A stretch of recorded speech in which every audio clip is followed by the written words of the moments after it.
بسم اللہ الرحمن الرحیم۔ شروع اللہ پاک کے نام سے جو نہایت مہربان اور رحم والا ہے۔ آج کا جو ہمارا اسلامک موضوع ہے وہ ہے جھوٹ بولنے والے کا عبرتناک واقعہ۔ ہارون رشید اور یحییٰ ابن عبداللہ اور عبداللہ بن مسعود ایک مسجد میں تھے۔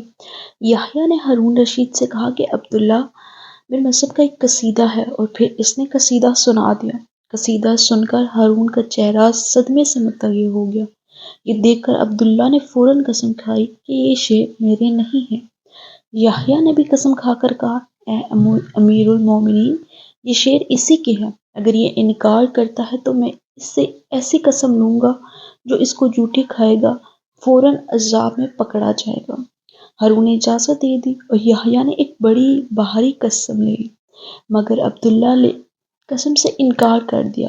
ہارون نے خفا ہو کر فضل بن ربی سے کہا، اگر عبداللہ سچا ہے تو قسم کیوں نہیں کھاتا؟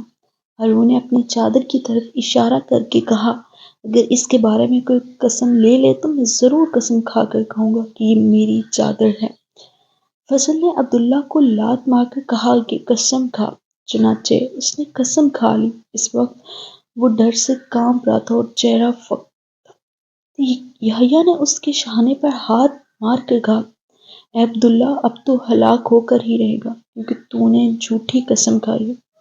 اللہ کی قدرت دیکھیے، ابھی عبداللہ مجلس سے اٹھا بھی نہ تھا کہ اس کو جذام ہو گیا اور بدن کے ٹکڑے ٹکڑے گل گل کر گرنے لگے۔ تیسرے دن اس کا انتقال ہو گیا۔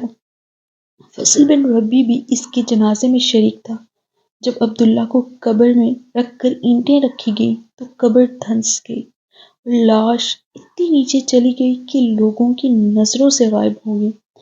پھر اچانک سخت غباری کی آندھی نکلی۔ فضل نے شور مچا کر کہا کہ لاؤ مٹی لاؤ، مگر مٹی جس قدر ڈالتے اندر گم ہو جاتی۔ پھر کانٹوں کے گٹھرے لائے گئے، وہ بھی اندر غائب ہو گئے۔ فضل کے حکم سے اس قبر پر لکڑی کی چھت بنا دی گئی اور قبر کی گہرائی کو بھرنے سے تمام لوگ عاجز آ گئے تھے۔